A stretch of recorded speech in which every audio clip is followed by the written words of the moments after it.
गो बोलना शुरू करिए सर। सर को ठीक है। 8 लोग हैं सर बस। आज का जो टॉपिक है जी ये हमारा जो है बहुत ही इम्पोर्टेंट टॉपिक है, जल।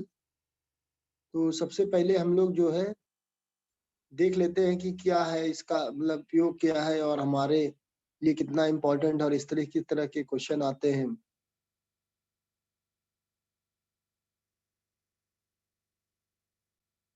तो जल हमारा जो है 2 प्रकार का होता है, कठोर जल और मृदु जल। ये कैसे पहचाने? तो पहचानने कई तरीके होते हैं, बिना चखे बिना रंग देखे हम इसको पहचान सकते हैं। अगर साबुन को हम जल के साथ रगड़े तो ये देखने में आता है कि अगर जल आसानी से झाग देता है तो समझ लीजिए कि ये हमारा जो है मृदु जल है। अगर साबुन के साथ झाग नहीं दे पाता है तो वो कठोर जल है।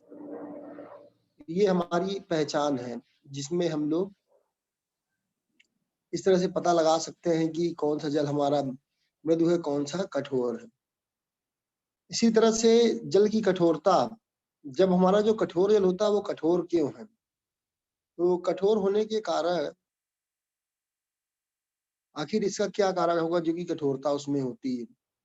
तो जल में कई प्रकार के लवण घुले होते हैं, जैसे calcium, magnesium, calcium carbonate, bicarbonate, magnesium bicarbonate, calcium sulphate, calcium chloride, magnesium sulphate, magnesium chloride, इसी तरह एल्युमिनियम, आयरन, क्रोमियम, लेड। आजकल तो तरह तरह के आर्सेनिक भी इम्प्योरिटीज के रूप में पाए जा रहे हैं। ये सारे जो लवण मिल जाते हैं इन्हीं के कारण जल कठोर हो जाता है। जल की कठोरता अगर देखी जाए तो 2 तरह से होती है। हमारी एक कठोरता होती है जो अस्थायी होती है, टेम्पररी, जिसे हम आसानी से रिमूव कर सकते हैं। रिमूव करने की विभिन्न विधियां अभी हम पढ़ेंगे इसमें। वैसे तो हम लोग सभी जानते हैं कि अस्थायी कठोर जल को अगर हम दूर करना चाहें तो उबालने के बाद जब धर देते हैं तो उसमें जो इम्प्योरिटीज होती है नीचे तलछट पे बैठ जाती हैं। गंदे गंदे मैल ऐसे नीचे टर्बिड होकर के नीचे बैठ जाते हैं, टर्बिडिटी जिसे हम कहते हैं। यानी कोएगुलेशन या संचार, या हम ये कह सकते हैं कि अवक्षेपण एक तरह की ये विधि हो गई। इसके लिए हम लोग कभी कभी क्या करते हैं, पानी को उबालने के अलावा कुछ जगहों पर हम लोग फिटकरी का प्रयोग करते हैं। फिटकरी डाल देते हैं तो जो इम्प्योरिटी होती है, खनिज लवण जो घुले होते हैं नीचे बैठ जाते हैं और हमारा जो अस्थायी कठोरता होती है दूर हो जाती है। सबसे ज्यादा अस्थायी कठोरता हमारी उबालने से दूर होती है। 100 डिग्री सेंटीग्रेड के ऊपर अगर हम उबाल देंगे तो जो हमारे जो खनिज लवण बहुत से जो होते हैं वो नीचे बैठ जाते हैं। जबकि जो स्थायी कठोरता है वो उबालने से नहीं जाती है। बेसिकली जो अस्थायी कठोरता होती है वो कैल्शियम और मैग्नीशियम के बाइकार्बोनेट के कारण होती है। जबकि स्थायी कठोरता क्लोराइड, कैल्शियम के क्लोराइड, सल्फेट, इसी तरह मैग्नीशियम के chloride, sulphate, iron, aluminium, chromium के जो लवण होते हैं इनके कारण स्थायी कठोरता होती है। इनको उबाल करके नहीं दूर कर सकते। तो अगर हम कठोरता के कारण, एक क्वेश्चन आता है कि कैसे पहचानेंगे कि जल कठोर है कि मृदु है? तो साबुन का जो फार्मूला होता है वो होता है सोडियम स्टीयरेट। सोडियम स्टीयरेट बोलते हैं इसको हम। सोडियम स्टीयरेट क्या है?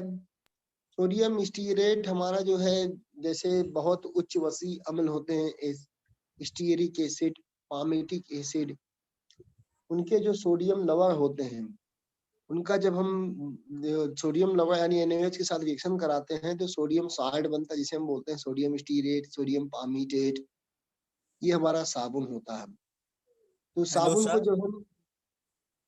साबुन को श्रृंखला होती है। अब आप यहाँ देख रहे होंगे C17, C17 का मतलब लंबी श्रृंखला वाले हैं और ब्रांच श्रृंखला यानी शाखी श्रृंखला के हैं। अगर मतलब ऐसे ही जब हमारे कई मॉलिक्यूल मिलते हैं तो ये हमारे उच्च वसी अम्ल होते हैं। वसा यानी फैट का फार्मूला होता है स्टीयरिक एसिड। तो इन्हीं का जो सोडियम लवण होता है वही कहलाता है साबुन। तो ये पानी के साथ रिएक्शन तो ऐसे भी नहीं करेंगे क्योंकि कार्बनिक होते हैं। होता क्या है कि जब हम इसको यानी जो हमारे जो साबुन होता है वो उच्च वसीय अम्लों के सोडियम या पोटेशियम लवण होते हैं। जब इनकी जल के साथ क्रिया कराई जाती है तो कैल्शियम और मैग्नीशियम जो लवण अघुलनशील होते हैं वो जो है अवक्षेप उत्पन्न करते हैं और झाग नहीं बनने देते हैं। अगर आप ध्यान से देखेंगे तो सोडियम स्टीरेट अगर ध्यान देखिए तो यहाँ आपको लग रहा होगा कि C17H35 सीडबल ONA साबुन प्लस कैल्शियम बाइकार्बोनेट जब रिएक्शन करता है तो यहाँ बन गया कैल्शियम स्टीरेट और सोडियम बाइकार्बोनेट, यानी सोडियम हटा करके कैल्शियम उसके साथ जुड़ गया, अवक्षेप बना लेता है। जब अवक्षेप बना लेगा तो वो जो हमारा जो फैट है उसमें झाग बनेगा ही नहीं। जो हमारा जो आयन है स्टीरेट आयन वो मुक्त नहीं हो पाएगा, मुक्त नहीं होगा अवक्षेप के रूप में नीचे बैठ जाएगा तो वो हमारी जो गंदगी होगी वो साफ नहीं होती। इसमें से सर Na निकल जाएगा बाहर। तो सोडियम स्टीरेट और सोडियम पामीटेट ये हमारे जो है वसी अम्ल होते हैं जो कास्टिक सोडा के साथ क्रिया करता है तो सोडियम लवण बनते हैं, इन्हें हम साबुन कहते हैं। ये होता क्या है ना बेटा कि साबुन तब तक असरदार नहीं होता है जब तक कि उसके carboxylate ion negative charge ion के रूप में आए नहीं बाहर। जब वो बाहर आते हैं तो जो हमारा तेल या आदि का जो दाग होता है वो सब क्या होता है कार्बनिक दाग होता है। ये नेगेटिव चार्ज इस वजह से हमारा जो गंदगी दूर होती है, ये झाग के रूप में आ जाते हैं क्योंकि जो फैट होता है वो हमेशा झाग देता है। लेकिन जब ये कैल्शियम के साथ जुड़ करके अवक्षेपित हो जाएंगे नीचे बैठ जाएंगे तो झाग की जो प्रक्रिया होती है वो घट जाती है या खत्म हो जाती है, जिसके कारण झाग नहीं उत्पन्न हो पाता है। और ये रिएक्शन है बेटा हमारा कि 2 सोडियम हट गए उसकी जगह पर एक कैल्शियम या मैग्नीशियम जुड़ जाता है, अवक्षेपित हो जाता है। जो इस तरह से हमारा जो कठोर जल होता है वो साबुन के साथ झाग नहीं देता। कुछ और चीजों में आते हैं। जल की कठोरता क्रमांक होता है, degree of hardness of water. जल की कठोरता को कठोरता क्रमांक में मापते हैं, इसे सदैव कैल्शियम कार्बोनेट के तुल्य में लिया जाता है। कैल्शियम कार्बोनेट का अगर हम मॉलिक्यूलर मास निकालें तो CaCO3 40 + 12 + 16 48 टोटल 100 हो जाएंगे। यानी कैल्शियम कार्बोनेट का जो अवभार होता है वो 100 होता है, उसी के तुल्यांक में हम डिग्री ऑफ हार्डनेस वाटर निकालते हैं। यहाँ पे देख रहे होंगे कैल्शियम कार्बोनेट का अवभार निकाला गया है 100। इसी तरह कैल्शियम बाइकार्बोनेट का अवभार 162, मैग्नीशियम बाइकार्बोनेट का अवभार 146 है ना। इसी तरह कैल्शियम क्लोराइड का अवभार 111, मैग्नीशियम क्लोराइड का निकाला गया 95, कैल्शियम सल्फेट का अवभार 136, मैग्नीशियम सल्फेट का अवभार 120। ये सारे अवभार आपको आने चाहिए और निकालने की आप सभी लोग प्रैक्टिस कर लीजिए क्योंकि ये हमारा जो है आगे चल के न्यूमेरिकल में यूज होंगे। तो इन सभी अवभारों को चाहे वो कैल्शियम कार्बोनेट हो, बाइकार्बोनेट हो, क्लोराइड हो, सल्फेट हो, इनके अवभार आपको आने चाहिए। तो इनको निकालने की आप लोग प्रैक्टिस कर लीजिए क्योंकि बार-बार यूज होंगे। दूसरा जो नीचे का हिस्सा देख रहे हैं यहाँ पर हम लोग तुल्यांक ले रहे हैं। तुल्यांक का मतलब एक कन्वर्जन कर रहे हैं। जैसे 100 भाग कैल्शियम कार्बोनेट बराबर 162 भाग कैल्शियम बाइकार्बोनेट के या 146 भाग मैग्नीशियम बाइकार्बोनेट के, है ना। यानी 100 भाग अगर कैल्शियम, चूंकि हमें कैल्शियम कार्बोनेट के तुल्यांक करना होता है तो 1 भाग निकालना पड़ता है। जैसे अगर हम यहाँ पर एग्जाम्पल लें 100 भाग कैल्शियम कार्बोनेट बराबर 162 भाग कैल्शियम बाइकार्बोनेट, तो 1 भाग कैल्शियम कार्बोनेट कितना हो जाएगा 162/100 भाग के हो जाएगा। इसी तरह 100 से सब में भाग दे देंगे तो 1 भाग CaCO3 के बराबर आ जाएगा। ये एक तरीका है, ये हमें आना चाहिए क्योंकि क्वेश्चन में हम लोग इसका प्रयोग करेंगे। ठीक है ना बेटा, इसमें हम लोग प्रयोग करेंगे, आप ध्यान दीजिएगा। 100 भाग कैल्शियम कार्बोनेट इक्वल टू 162 भाग कैल्शियम बाइकार्बोनेट, ये तो 1 भाग कैल्शियम कार्बोनेट क्या हो जाएगा 162/100। तो इस तरह से हम कर सकते हैं इसमें। और भी आप कर सकते, जैसे मान लीजिए कठोरता क्रमांक के आधार पर हम जल का श्रेणीकरण कर सकते हैं।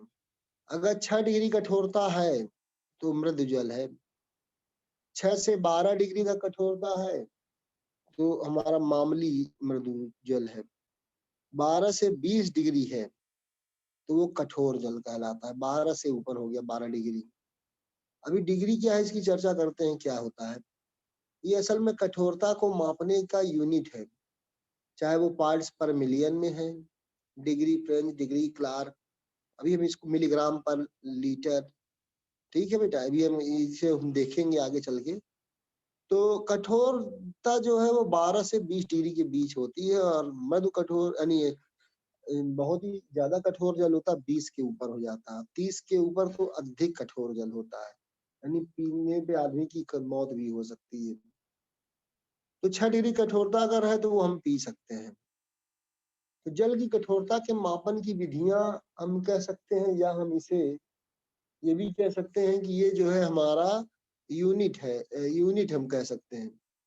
पहली इकाई है हमारी, यूनिट है पार्ट्स पर मिलियन, यानी 1 भाग प्रति 10 लाख भाग की, यानी 1/10वां लाख भाग, यानी 10⁶। 10 लाख का मतलब 10 की घात 6, 1/10 की घात 6 अगर, यानी कठोरता उत्पन्न करने वाले पदार्थों के भार भाग में, क्योंकि हम कैल्शियम कार्बोनेट के तुल्यांक लेते हैं ना बेटा, तो कैल्शियम कार्बोनेट के रूप में हम वह संख्या लेते हैं जो जल में उपस्थित होती है। जैसे 10⁶ भाग में अगर 1 भाग कैल्शियम कार्बोनेट है तो उसे हम बोलते हैं 1 ppm। 1 भाग, अभी हमने दिखाया था 100 भाग, 100 भाग की जगह पर अगर 1 भाग लेंगे तो 1 भाग कैल्शियम कार्बोनेट अगर 10⁶ भाग में उपस्थित है तो जल का जो हमारा जो इकाई होगी वो 1 ppm कहलाएगी, यानी 1/10⁶। 1 क्या है कैल्शियम कार्बोनेट का भाग, 10⁶ क्या है जल का भाग। उदाहरण दिया गया 10⁶ जल के नमूने में 10⁶ भाग में कैल्शियम बाई कार्बोनेट के 162 भाग घुले हैं। अगर 162 भाग घुले हैं, जल की कठोरता क्या होगी, 162 ppm ना होकर के कितनी ली जाएगी, 100 ppm। क्यों, क्योंकि भैया अभी हम लोगों ने तुलना किया था कि 100 ppm बराबर किसके, 162 भाग कैल्शियम बाई कार्बोनेट, या 1 भाग में कन्वर्ट कर दीजिए। 1 भाग में ज्यादा आसान होता है कन्वर्ट करना, क्योंकि हमें हर जितना भी हम लोग प्रश्न करते हैं इकाई में ला करके ही तुलना करते हैं, तो ज्यादा अच्छे से आंसर आता है। अभी इसके प्रश्न करेंगे तो समझ में आएगा। तो पहली जो इकाई हो गई वो है 1 ppm, दूसरी इकाई है मिलीग्राम प्रति लीटर। कठोर जल में प्रति लीटर में कैल्शियम कार्बोनेट के जो मिलीग्राम पर लीटर, यानी 1 लीटर में अगर 1 मिलीग्राम अशुद्धि उपस्थित है या अभिलेय अशुद्धियां है, कठोरताएं हैं 1 मिलीग्राम 1 लीटर में, तो हमारा जो इकाई होगी 1 मिलीग्राम पर लीटर कहलाएगी, कठोरता कहलाएगी, है ना। अभी हम उदाहरण इसका नहीं ले रहे। अगला उदाहरण जो हमारा है ये ब्रिटिश यूनिट है, क्लार्क डिग्री और क्लार्क फ्रेंच। तो 1 गैलन जो होता है बेटा, 1 गैलन में कितने पाउंड होते हैं, 10 पाउंड, या 70,000 भाग कठोर जल हम ले सकते हैं। 1 गैलन में 10 पाउंड या फिर 70,000 भाग जल में अगर कैल्शियम कार्बोनेट का 1 भाग उपस्थित है तो वो कहलाता है 1 डिग्री क्लार्क, 1 डिग्री क्लार्क कहलाता है। जैसे 70,000 भाग कठोर जल में कैल्शियम या मैग्नीशियम की जो लवण की संख्या है, मात्रा है, अगर हमारी 1 है तो वो हमारा कहलाता है 1 डिग्री क्लार्क। अगर 10 है तो 10 डिग्री क्लार्क, ठीक है ना बेटा, ये कहेंगे। इसी तरह डिग्री फ्रेंच भी हमारा एक ब्रिटिश इकाई है, ब्रिटिश यूनिट है। इसमें क्या होता है, 10⁵ भाग में, यानी 1 लाख भाग में अगर 1 भाग कैल्शियम कार्बोनेट के तुल्य कठोरता उपस्थित है तो उसे 1 डिग्री फ्रेंच कहेंगे, ठीक है। अगर मान लीजिए 5 ग्राम कैल्शियम कार्बोनेट के तुल्य हमारा समतुल्य जो है कठोरता है, 5 डिग्री फ्रेंच हो जाएगा। ये एक संबंध दिया गया है, आप देख रहे होंगे। संबंध हमारा जो है बहुत ही इंपॉर्टेंट है। तो अगर यहाँ पर आप देखेंगे ध्यान से तो संबंध है हमारा 100 ppm बराबर 10 डिग्री फ्रेंच, या ठीक है बेटा, ये बराबर होता है, या सबसे बढ़िया हम इसको याद कर लें, 1 ppm is equal to 1 milligram per litre is equal to 0.1 degree French is equal to 0.07 degree Clark. ऐसे कर सकते हैं। 1 litre is equal to 1 kg, और 1 kg में कितना हो गया, 1000 ग्राम। 1000 ग्राम, ग्राम में अगर कन्वर्ट करोगे तो क्या आएगा बेटा, 1000 ग्राम। बोलिए, यही तो होता है। यस और सर 1000 ग्राम को अगर मिलीग्राम में कन्वर्ट करोगे तो क्या होगा, 1000 इंटू 1000, यही तो होगा। यस सर 1000 इंटू 1000 1000 कितने जीरो हो गए भैया, 6 जीरो होगी सर। ये हो गया मिलीग्राम में, क्यों बेटा। यस सर यस तो अगर इसको आप कहना चाहें तो ये भी तो लिख सकते हैं हम कि 10 to the power 6, 6 yes sir milligram. 10 to the power 6 milligram. अच्छा सुनो बेटा, 1/10 पावर 6, 1 मिलीग्राम पर लीटर को भी तो हम 1/10 की पावर 6 लिख सकते हैं, यस नहीं सर लिख सकते। यस बताओ सर ये कौन कह रहा नहीं लिख सकते, देखो लिख कैसे सकते लिखना हैं है। सर। लिख सकते हैं सर। क्यों, क्योंकि 1 मिलीग्राम ऊपर है और 1 लीटर को जब मिलीग्राम में किया तो 10 पावर 6 आ गया। मिलीग्राम मिलीग्राम कैंसिल, तो बचा क्या, 1/10 की पावर 6 ही तो बचा। यस यस सर बोलो बेटा, है कि नहीं सही बात। यस सर सही है सर। इसी तरह डिग्री फ्रेंच में क्या होता है कि 10 टू द पावर 5 होता है ना, ये होता है 10 टू द पावर 5। पार्ट। बोलो भाई, 10 टू पावर 5 डिवाइडेड बाई 10 की पावर Yes, 6 sir. करोगे तो क्या आएगा, 1/10 कट जाएगी सर, यानी 5 से 5 0.1 Yes, sir. 0.1। 1 इसी तरह डिग्री क्लार्क में हमने जो दिखाया था, डिग्री क्लार्क में कितना दिखाया था, 70,000, यस सर 70,000, 70,000 70,000 ही तो, 70,000 ही तो था बेटा। यस सर और अपान अगर 10 की पावर 6 करोगे तो क्या होगा, जब इसको काट दो, 1 जीरो से उड़ गया। सर 7/10 की पावर 4 जीरो क्यों भैया, 4 जीरो तो कट गए, 2 यस ही जीरो सर बचा। यस 7 सर अपॉन की पावर 2 2। क्या आंसर आएगा, ओके सर 0.07 डिग्री क्लार्क। बोलो भैया, यही तो आएगा बेटा, यस यस सर सर। यानी ये आ गया फार्मूला। ये संबंध समझ में आया। यस सर सर रुक जाइए, स्क्रीनशॉट ले लेने दीजिए। हाँ इसका ले लीजिए, इसको तो वीडियो रिकॉर्डिंग भी चल रही, मैं जब भेजूंगा आपको तो ये पूरा पूरा आ जाएगा, ये वीडियो में ही मिलेगा। तो ऐसे कन्वर्ट करते हैं बेटा। सर, 1 मैंने तो ले ppm लिया। का मतलब हो गया कि 10 टू द पावर 6 पार्ट में एक पार्ट जो है हमारा वो जल, ये जो ऊपर का हिस्सा है, जी बताइए। क्या है तो एफ फ्रेंच मात्रक है भाई, फ्रेंच। ये हमारा जो है पूरा रिलेशन आया। 1 ppm का मतलब पार्ट्स पर मिलियन, ठीक है कि नहीं बेटा। यस सर ठीक है सर। तो और 0 डिग्री 1 में अगर हम आ जाएंगे तो ये आ जाएगा हमारा पूरा पूरा 10 की पावर 5 अपॉन 10 की पावर 6, क्योंकि 10 की घात 5, 10 लाख, इसमें 10 लाख होता है, उसमें 1 लाख होता है, तो 1 लाख भाग 10 की घात 6 से डिवाइड करोगे तो 0.1, 70,000 को 10 पावर 6 करोगे 0.07 डिग्री क्लार्क। ये एक संबंध आता है, ठीक है बेटा। ठीक है सर। जो है संबंध यही आता है कि 100 ppm हो चाहे 1 ppm is equal to 1 milligram per litre, ये 0.1 डिग्री फ्रेंच या 0.07 डिग्री क्लार्क के बराबर आता है। हम लोग आगे बढ़ते हैं थोड़ा।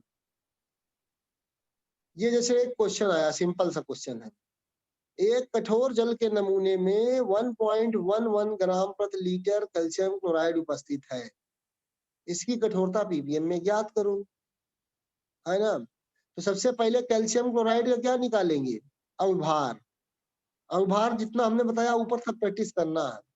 कैल्शियम का 40, क्लोराइन का 35.5 गुणे 2, टोटल कितना आ गया 111। तो पहले इसको तुल्य करो किसके, कैल्शियम कार्बोनेट के। तो यहाँ लिखेंगे 100 ग्राम कैल्शियम कार्बोनेट बराबर कितना 111 ग्राम, या 111 ग्राम कैल्शियम कार्बोनेट समतुल्य है कितने के 100 ग्राम के।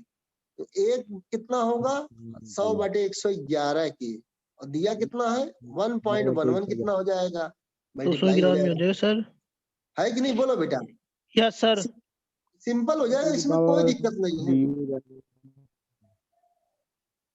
कोई दिक्कत भाई। सीधे सीधे लिखना 111 ग्राम बराबर 111 ग्राम बराबर 100 ग्राम कैल्शियम कार्बोनेट के। ठीक है, आप जरूरी नहीं कि किताब का ही ले लो, मैं जब बता रहा हूँ वैसे भी कर सकते हो आप, सीधे सीधे लिख सकते हो आप 111 ग्राम बराबर 100 ग्राम की।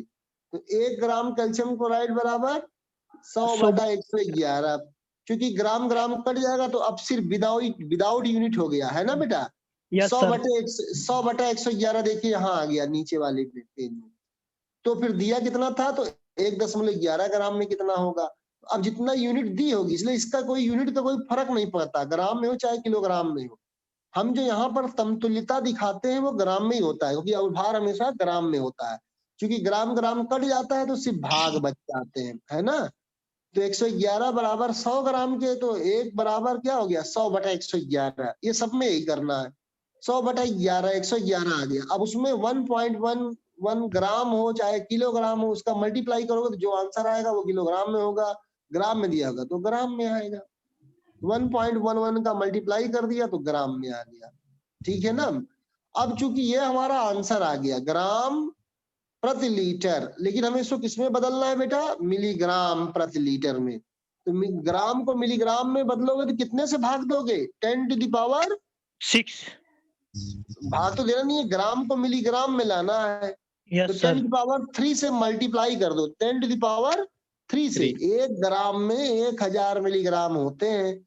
और ये Yes, जो sir. हमारा उत्तर आया 100 इंटू, हाँ 1000 का गुणा हो जाएगा, तो ये आ जाएगा टोटल आंसर। इसको हम और दिखाते हैं आपको, दूसरी तरफ से भी दिखा सकते हैं। कहने का मतलब ये हो गया बेटा, इस तरह से हम कर सकते हैं। देखिए कहने का तात्पर्य यह है कि देखिए 111 बराबर कितने का था 100 के, 100 का था कि नहीं था, यस सर।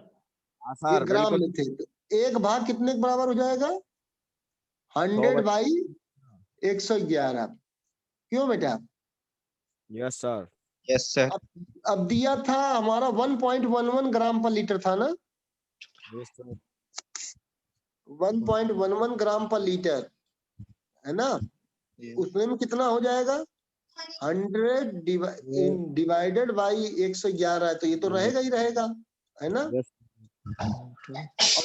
2 करके हमने लिख दिया यहाँ पर 1.11 ग्राम लीटर। तो जब भैया इसको कट करेंगे तो 2 जीरो नीचे आ जाएगा कि नहीं आएगा। क्यों है 2 जीरो नीचे, क्योंकि यहाँ पर 2 अंक पे दशमलव था ना, ये यस Yes, सर। दशमलव आ जाएगा तो आ जाएगा हमारा। सिर्फ अगर देखा जाए तो सिर्फ 1 बचा, 1 ओनली 1 बचेगा, 1 ग्राम पर लीटर आएगा सिर्फ आंसर, है ना। Yes sir. यस हमारा सर। आंसर हमेशा किसमें होना चाहिए, पीपीएम में हो या फिर मिलीग्राम पर लीटर हो। तो मिलीग्राम में बदलोगे तो 1 ग्राम में कितने मिलीग्राम 10⁻³ 1000 होता है। तो 1000 यानी आंसर क्या आ गया 10⁻³ मिलीग्राम पर लीटर। यानी बाद में मिलीग्राम में कन्वर्ट कर दो बेटा, इतना लंबा करने की जरूरत नहीं है। बोलिए कोई समस्या इसमें। No sir. नो समस्या सर।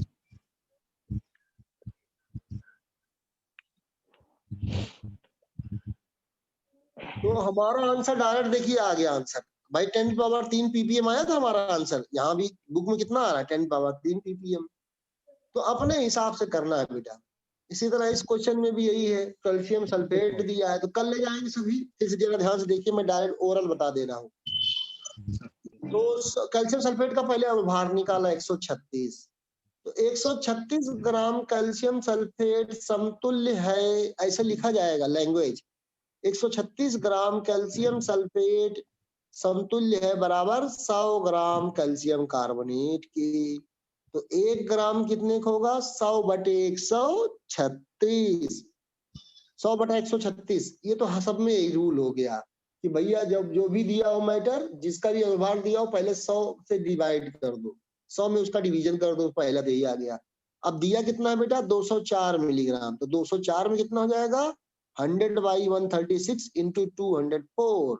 आंसर जब सॉल्व करोगे तो 150 मिलीग्राम पर लीटर।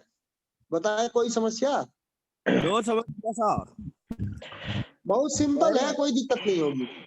और समझाइए सर थोड़ा। Hello sir.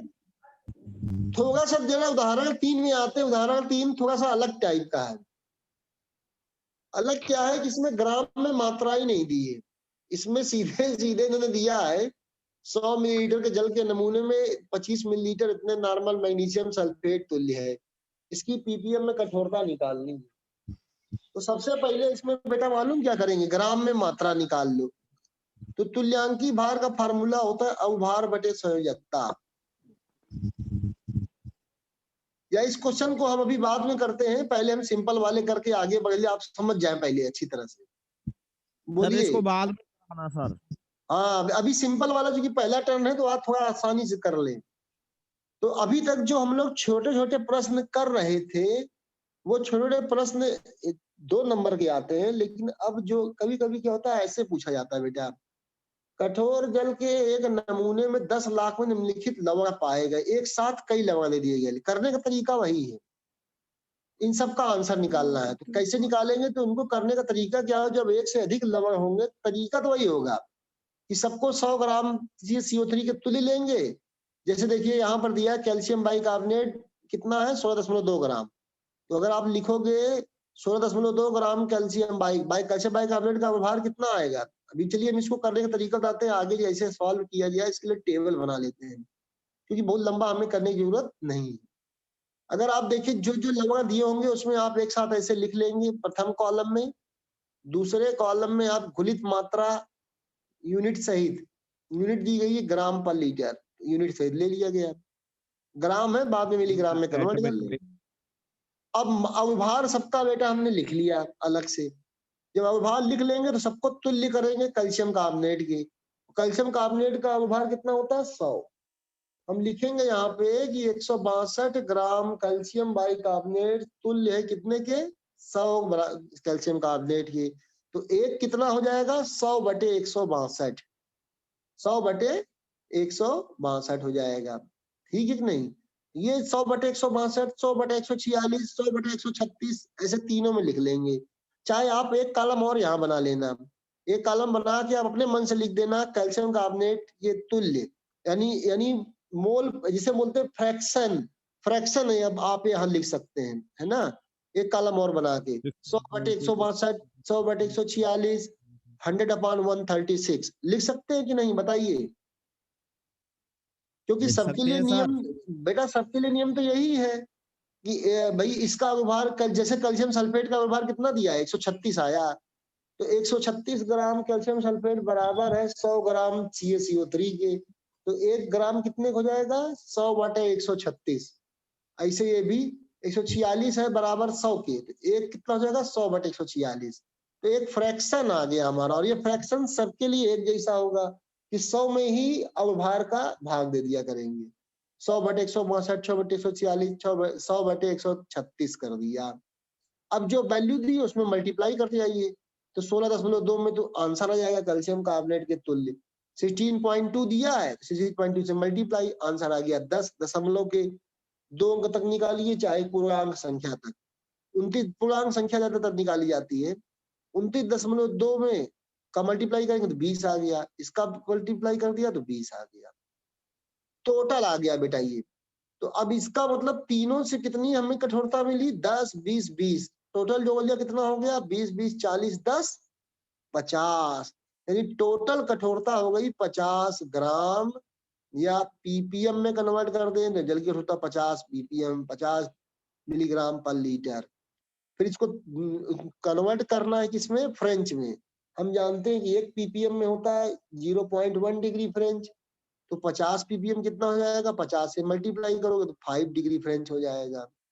क्लार्क में बदलना है तो 1 ppm बराबर 0.0 डिग्री 0.07 डिग्री क्लार्क, तो 50 ppm बराबर क्या हो जाएगा, 50 से मल्टीप्लाई करोगे 3.5 डिग्री क्लार्क हो जाएगा। बोलिए कोई दिक्कत है इसमें? सिंपल सा है। अभी आज से इतना ही करेंगे आप लोग, ज्यादा नहीं करेंगे। एक और उदाहरण है जो इस तरह से दिया गया है, देखो सेम वही तरीका करने का, सबका अवभार निकाला गया है, सबका यहाँ पर उन्होंने पूरा अवभार निकाल के दिखा दिया है। Calcium magnesium bicarbonate, calcium bicarbonate, magnesium sulphate, calcium sulphate, calcium chloride, सबके अवभार आप पहले निकाल लेंगे। आप भी इसी तरह से सॉल्व करेंगे। जब भी प्रश्न दिया जाएगा, पहला आपका नियम होगा कि आप सभी के मॉलिक्यूलर वेट या अवभार निकाल लेंगे। फिर आप जो जो लवण दिए गए उनका एक टेबल यहाँ बनाइए, उन लवण को ऐसे शो कर दीजिए, सारे लवण लिख दिए। घुलित मात्रा आपको दी गई है क्वेश्चन में ही, क्वेश्चन में दिया देखिए इतने इतने ग्राम पर मिलीलीटर, 22.4, 6.5, ये सब दिया है। घुलित मात्रा आपकी गिवन है, अवभार हमने निकाल लिया है। एक कॉलम बेटा और यहाँ बना देना हो, आप एक कॉलम बना लेना फ्रैक्शन का। फ्रैक्शन का क्या मतलब, 100/162, 100/146, 100/120, 100/136, 100/111। अब जो वैल्यू दी गई है, आखिरी कॉलम हमारा होगा कैल्शियम कार्बोनेट के समतुल्य, कैल्शियम कार्बोनेट के समतुल्य। तो आप यहाँ पे क्या करेंगे, तो इस केस में आप जो है सीधे सीधे जो वैल्यू दी गई उसका मल्टीप्लाई कर देंगे। जैसे 40.5 हुआ कर दिया, 25 आया, 40.5 किया 31.8, ऐसे ही सारे निकाल लेंगे। बताइए क्या है समस्या इसमें किसी को? हेलो सर, जी जैसे कि सर इसमें तो गुलित मात्रा दी रखी है, लेकिन अगर ना दी रखी हो सर गुलित मात्रा? वो तो दी रहेगी, अगर नहीं दी होगी फिर तो प्रश्न ही नहीं उठता ना, फिर प्रश्न पूछा ही क्यों जाएगा। सर बिना दिए क्वेश्चन कैसे राइज हो सकता है? How is this possible? बेटा ये 100 तो सब में रहेगा। आप एक कॉलम और बढ़ा देना, जैसे 100/146 हम लिख रहे हैं, 100 ऐसे एक कॉलम में ऐसे बना देना सभी के लिए। हम एक एग्जाम्पल बता रहे हैं, 100/111, यानी एक कॉलम और आप बढ़ा देना। ये कॉलम का नाम दे देना यहाँ पे फ्रैक्शन, है ना, यानी कैल्शियम कार्बोनेट के तुल्य अनुपात। हिंदी में क्या लिख दो चाहे अंग्रेजी में, फ्रैक्शन लिख दोगे ऐसे। तो फिर जब अगर मान लीजिए जो लास्ट वाला होगा वो कॉलम हमारा कैल्शियम कार्बोनेट वाला होगा तुल्यांक, तो उस केस में मान लीजिए अगर 22.4 दिया है तो 100/146 तो रहेगा ही, फ्रैक्शन वही रहेगा। जो वैल्यू दी रहती घुलित मात्रा या जो पाई गई उसको यहाँ पे मल्टीप्लाई कर दिया था। मल्टीप्लाई करके जो आंसर आएगा पूर्णांक में वो निकाल लीजिएगा, पूर्णांक में ही निकाला जाता है। सर जी बताइए। सर क्वेश्चन करने के लिए एटॉमिक वेट तो हमें निकालना ही पड़ेगा ना इनका? सबका निकालना पड़ेगा बेटा, निकालना बिल्कुल। पड़ेगा भाई। ओके सर, तो प्रैक्टिस करनी है धुआंधार। तो भैया सिलेक्टेड ही तो है बेटा, यही सिर्फ calcium bicarbonate, magnesium bicarbonate, magnesium sulphate, calcium sulphate, calcium chloride, magnesium chloride, बस इतना ही तो है। सर बहुत इसका ऐसा हेलो सर, हाँ सर इसका परमाणु क्रमांक याद कर ले तो फिर तो सिंपल सी बात है, निकल जाएगा सबका ही। यस सर, परमाणु डबल भार करके। बेटा। नहीं, परमाणु भार बेटा सुनिए, कैल्शियम मैग्नीशियम तो कॉमन हो गया, कैल्शियम 40, मैग्नीशियम 24। हाइड्रोजन का सबको पता है 1 होता है, कार्बन का पता है 12 होता है, ऑक्सीजन 16 होता है, yes sir. Sulphur 32, 48। Sulphur 32, chlorine 35.5, और कोई बचता ही नहीं है। अगर कोई मान लीजिए एल्यूमिनियम आया तो एल्यूमिनियम का कितना होता है 27, एल्यूमिनियम का अलग से याद कर लिया, बस बस ओके खत्म। सर। और बनाने क्या है, तरीका बस आना चाहिए। बोलिए कोई समस्या है? नो नो सर, नो समस्या। तो अभी देखिए, फिर जब भी आपको एक कॉलम यहाँ और बढ़ा देना होगा, लवण आपको जो दिए गए वो ले लिख लीजिए। घुलित मात्रा आपकी देख लीजिए किस यूनिट में दी गई है, मोस्टली ग्राम या मिलीग्राम में ही दी रहती है। अनुभाग आप निकाल के एक कॉलम और बना लीजिएगा फ्रैक्शन वाला, 100/162, 100/146। फिर आप अंतिम कॉलम बनाइएगा कैल्शियम कार्बोनेट के समतुल्य। ये पूर्णांक अंक में आ जाए ठीक है, नहीं तो दशमलव के एक अंक तक निकाल लीजिए, क्या फर्क पड़ता है। जब आप निकाल लेंगे सारी चीजें आ गई। अब इसमें कई तरह की, ये निकालना बहुत इंपॉर्टेंट है क्योंकि एक क्वेश्चन हर साल आता है। अब हेलो इसमें सर। जैसे आपसे पूछ लिया गया एवरी बेटा, ये बहुत मैक्सिमम मार्क्स का नंबर आता है, 10 नंबर तक भी आ सकता है। हेलो वही- सर। तो मैक्सिमम मार्क्स कवर करता है ये इस तरह का क्वेश्चन। इसमें 3 तरह के क्वेश्चन आते हैं। जैसे इसी क्वेश्चन में पूछ लिया, आप इस क्वेश्चन को सॉल्व करके 3 आंसर दे सकते हैं। नंबर 1, सबका आपने कैल्शियम कार्बोनेट के तुल्यांक कठोरता है निकाल ली। नंबर 2, कैल्शियम बाइकार्बोनेट और मैग्नीशियम बाइकार्बोनेट को टोटल अगर जोड़ देंगे ये 25.0 और 31.8, तो लगभग 30-50 यानी 56.8 मिलीग्राम पर लीटर, ये सिर्फ अस्थायी कठोरता हो गई। क्योंकि अस्थायी कठोरता किसके कारण होती है? कैल्शियम और मैग्नीशियम के बाइकार्बोनेट के कारण। तो पहले दूसरा आंसर ये आ गया। अगर आपसे पता लगाना होगा अस्थायी कितना है, तो इन दोनों का जोड़ लिया अस्थायी। बाकी नीचे के 3 जोड़ दिए 23 और 23.6 20.2, तो ये स्थायी कठोरता हो गई। और सबको एक साथ जोड़ दिया तो टोटल कठोरता आ जाएगी, यानी कुल कठोरता आ जाएगी। जैसे यहाँ कुल कठोरता निकाली गई है। तो इस तरह से आपको जो है ये आज ये सभी को ये